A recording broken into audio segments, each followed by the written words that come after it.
Line art is a part of many stylized artists' repertoire and is the most common choice of technique amongst most animators and comic artists for its quick ability to achieve form definition. It's my personal favorite part of the process. However, line art is seen as one of the more difficult parts of the stylized illustration. Getting it to look just right is no easy feat, so in this video I'll go over some of my own tips and techniques for how to handle line art and line confidence. Line art is a stylized artist's solution to silhouette definition. So what that means, if we were working very traditionally, if we were working more for like realism, if we were working more within like that sort of realm, we would not use line art. What we would use is specifically we would use values and we would use color to kind of give our silhouettes definition and to make sure that there is enough contrast between forms and objects and stuff like that so that everything's visible. Line work is like it's a more stylized solution to that, right? Line art has been around for as long as we can remember, right? Line art was even before realism, realistically. Line art has been around for as long as we can imagine. Specifically, it is the solution to silhouette definition. Silhouettes are the overall quote-unquote outline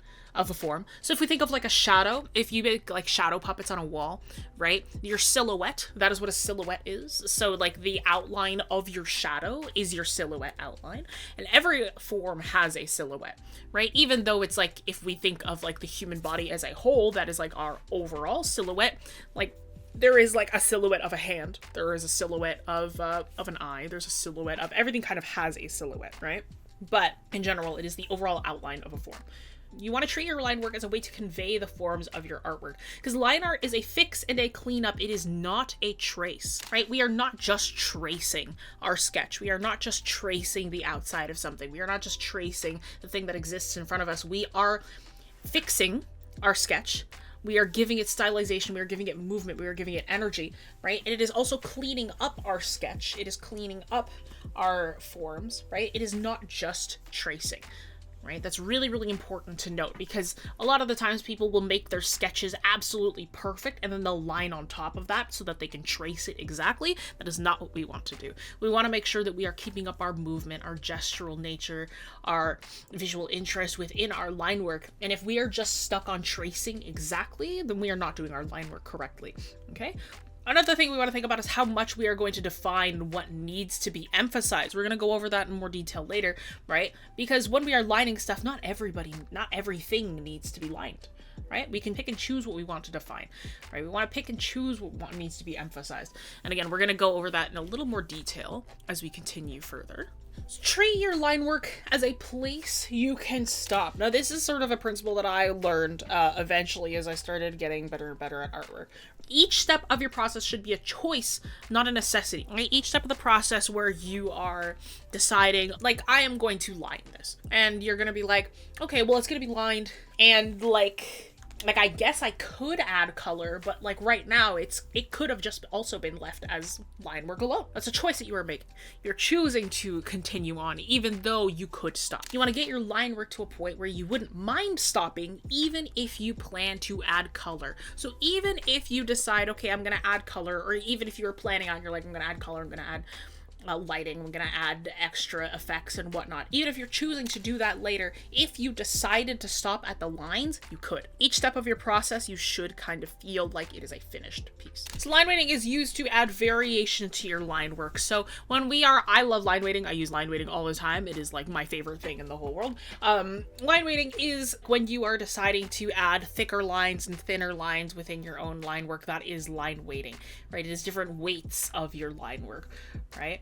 You can have lots of line weighting, or you can have none at all. Some people decide to add a lot of line weighting, like me. It's like some people like to add a ton of variation between the thicknesses of their lines and really make them really expressive and really very artful and very, very strange, right? Or some people just like to not have any line weight at all. Some people like to keep their lines perfectly the same weight throughout. It's a very cartoony, very, very cutesy way of working when the people don't use line weighting at all. And that's completely fine, right? I love line weighting, I love line variation, but not everybody uses it, and that's completely fine. If you have no line weighting at all, other strategies must be used to add contrast. If you want a copy of my notes from this video and my high resolution animation demo, check out the link in the description. Contrast, for those who don't know, contrast is a principle of art. It means the level of difference between two elements. High contrast means that two things are very different. Low contrast means they're not very different. So for example, black and white have a very high contrast, but if you get two mid-tone grays, those are very low contrast. Same thing with lines. If you have two lines that are very, very similar in weighting, those have low contrast, but if you have two lines that are super different in weighting, then you have high contrast. And that's the big kicker with lines that have no weighting at all, is that you need to find another strategy to make them have contrast. Because if you have all of your lines be the exact same thickness and you've got a ton of details going on, it's gonna feel really, really messy and muddy and whatnot. So if you have no line weighting at all, which again is fine, then you have to employ other strategies to add contrast. And a really common one is coloring the lines based on line art hierarchy, which again is really, really common. But first, let's go over line art hierarchy.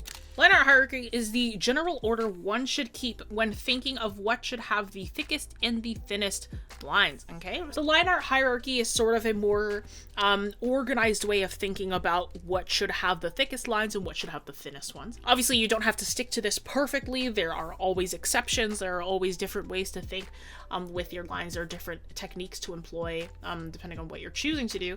But this in general is kind of the order that you want to think of, because there are certain things that we usually want to emphasize more than others. So generally, the thickest thing that we want when we're doing our lines, the thickest thing that we want to keep in mind is the main silhouette, right? So this overall, if we're thinking of a person, this overall, like again, if we're standing in front of a light and our shadow is cast on the wall, that like outline of the shadow, this main silhouette is the thickest thing that we want, okay? So then that way we can emphasize the overall silhouette of the pose, of the form that we're hoping to do, right? And it helps emphasize that posing and that staging that we have for each character or each object, right? The thickest thing that we want is the main silhouette itself.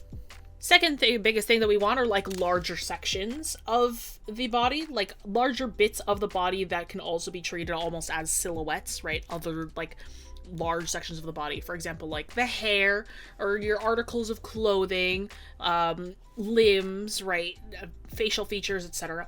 So those are like kind of larger things that are within the main silhouette that we might want to draw attention to. So those will be like the second thickest thing that we want within our lines. Things that we want to keep nice and thin are like our small details. So things like folds, skin creases, hair strands, etc. So like small things that add detail, right? We really don't want to draw too much attention to those. They're just there to help with texture, aid with more form definition, but they shouldn't be the things that our eyes are drawn to the most, right? So these kind of smaller details, you want to keep them nice and thin within like your line work, right? The things that should be the absolute thinnest, if you're gonna line them at all, because not everybody lines them, the things that should be kept the absolute thinnest are minor excess, right? This is optional. The things that are minor excess is optional. Usually these things are like patterns within stuff, right? So if you are actually going to be like only doing line art, you might need to line things like patterns and like perhaps extra texture and stuff like that, right? You might actually need to bump up your line work a little bit more for that, all right? So line art hierarchy is a good starting point, right? But additional stylistic choices are what give your lines energy, okay? This is, again, more things relating to choice, right, within our artwork, right? These are the sort of stuff that makes your line work make sense, but that as a basis is not enough. We want to make sure that we are also adding some energy, adding some personal choices, personal touches to your lines that make them interesting. The stuff that gives your line work energy. What else do you want to emphasize? What else do you want to convey, right, within your line work? For example, if we go back to my lines, I really love to mess up my line work a little bit. Like you can see, like I'm just doubling up the lines in some places. They're not the most perfect. There's like some sketched quality to them, right? There's like a little bit of like sometimes you'll see it's like I didn't erase everything perfectly. There's still a little bit of some extra stuff left over, or like or some areas where they cross over each other and stuff like that, where it kind of goes into the next form. It gives it almost like a pen-like quality that I enjoy. Like right here, it's like I didn't erase this bit here, right? And it just kind of crosses into the other form. Like it's a little bit messy, but like clean enough to where it's like you zoom out, it doesn't really matter. And you notice as well it's like I like to etch in like areas for like shadow, right? So it's like could I have just left like all of the teeth and the insides of the mouth to lines only? I could have, but I'm like, just to remove some information and like give it more definition to the details that matter, I'm like, okay, I'm gonna like fill in some of this area with like black, right? And like some areas with like deeper shadow. You call these occlusion shadows. The occlusion shadows where it's like it is shadow created by proximity, not by light source. It's like I tend to like to do that with my lines instead of like doing it with color. Adding in some extra edging for like texture as well. Adding in a few extra lines for like different kinds of form definition here and there, right? So it's like small things like that. It's like stuff that I am choosing to do to give my lines more energy, right? Giving them more energy, giving it more stylization, giving it more like just visual interest instead of exclusively focusing on line art hierarchy. Line art hierarchy is a good starting point, but additional stylistic choices are what give your lines energy. So line confidence is the hardest part of line art. It's the hardest part of line art for like every artist who is trying to get used to doing lines and trying to get used to doing line art for like the first time, right? Line confidence, I like to explain it as similar to riding a bike. If you've ever ridden a bike before, it's similar to riding a bike where the faster you go, the smoother it'll be. The faster you ride a bike, the less likely you are to tilt over, right? The less likely you are to topple over, right? And the same thing goes with line art. The faster you go, the smoother it'll be. The faster you go, the less handshake will be picked up, right?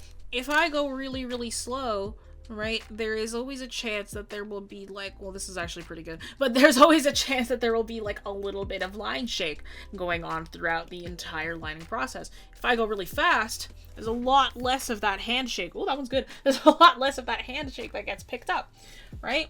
The slower that you go, the more likely that you're gonna pick up all those minuscule little shakes and whatnot that your hand does. The faster you go, the less of that will be picked up because it doesn't have a chance to feel that shakiness that your hand has. With this, you want to try to work in bigger, longer strokes, right? You want to try to work in bigger, longer strokes, so then you also don't want to chicken scratch like this, right? You don't want to be doing that. Another thing you can do is like etching, where like you kind of go back on the same line a few times, right? It's not necessarily that you're like doing it all in one big stroke, but that way you're at least continuing from where you left off. If you kind of notice, it's like I'm going back on the line previous, so it's like I'm kind of continuing this one really long stroke here, but it like gives the illusion of it being one long smooth line. That's another thing that you could try and do. I did that a lot when I was younger, but more often than not you want to try and do things in just one big kind of like every time that you go to another section, it's like you want to just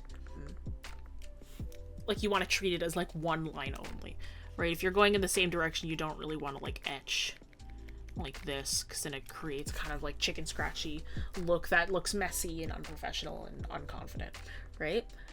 So you want to try and work in bigger, longer strokes, right? You also want to try to not to work too slow. Speed is also what adds movement and energy into your lines that aren't there when done with hesitation. Those who don't know, movement is what gives your art perceived energy. This is a principle of art as well.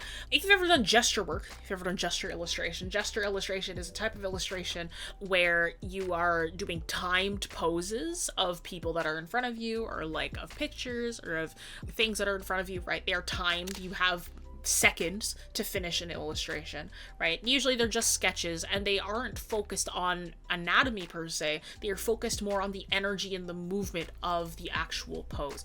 When we are doing gesture, a lot of the times we are focused more on the actual like movement that's going on more than the like actual anatomy that is happening.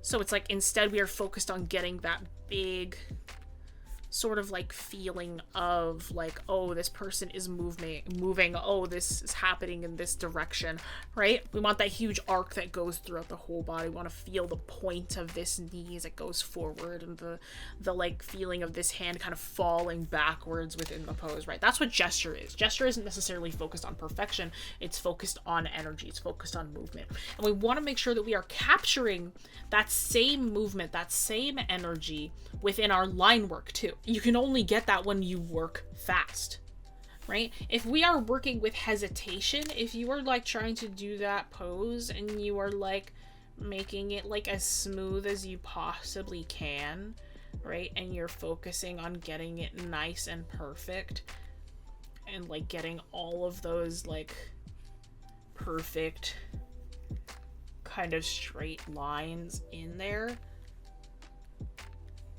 right? It just doesn't have the same flow as like doing it fast, right? It just doesn't have the same flow. It doesn't have the same feeling of that energy as somebody who is working fast and with speed and with gesture and with movement, right? It doesn't have the same feeling. It doesn't have the same flow. So the same thing applies to our lines. When we are working really, really slow, when we're working with hesitation, when we're focused on trying to make it too perfect, we don't get that movement. We don't get that energy because you didn't put that energy in there in the first place, okay? Eventually as well, the faster that you work, the more confident you get with your lines. Your reliance on the undo button and the eraser, it dwindles. The more confident that you get, the less that you will be using an eraser, the less that you will be using the undo button. Another thing that you want to do is you want to also train your hand for line weighting, right? You want to figure out where to press harder, where to press lighter, and like eventually training your hand for line weighting. It takes time, right, to be able to really control how hard or how soft you press. And that is like, it takes just a lot of like practice and doing stuff over and over, right? And that's also why it is better to stick with 1 to 2 brushes for specifically line art so that you train with a specific tool, right? Having a lining brush, having a brush that you use where you are lining with it specifically over and over, it trains you how to use said brush so then you can like know how to work with it, right? It's like having a favorite pen. It's like having a favorite brand of pencil, having a favorite brand of whatever, right? It's like you know how it handles, you know how it works, so therefore you're able to just kind of work with it over and over. With something like this, right, this is something with like a lot of line weighting, right? We've got a lot of different weights going on here. There's some thinner lines, some thicker lines, right? And that's just natural line weighting. I apparently also colored in these lines, so they're all like, what do you call it? So there's some of them are like gray, and that also helps with line emphasis. Something like this, right? This has no weighting, right? This is all completely all the same line weighting, and you can see that it starts to feel a little bit busy, especially areas within here, like the hair, the extra little lines for detailing, some of like the facial details, right? They all started to feel a little muddled, right? And they start to feel a little busy, right? Especially if I zoom out, right? It all kind of starts to meld together in the back here. It all kind of becomes like one big blob, which we don't really want, right? You can already see the difference with this one is that that blob doesn't really happen as much as it does here, right? That's because I've decided to color in some of these lines gray, like the lines that shouldn't be as important, that shouldn't have as much emphasis. It's like coloring them in gray, or like at least with like a different color, makes it so that they aren't quite as, you know, noticeable. They aren't drawing as much attention. They're not as drawing as much attention to the silhouette as like the general outer one. If you want a copy of my notes from this video and my high resolution demo, check out the link in the description. If you learned something new, please like and share this with a fellow art nerd. If you love receiving quality and free arts education, subscribe. Here's a couple other videos you can check out next.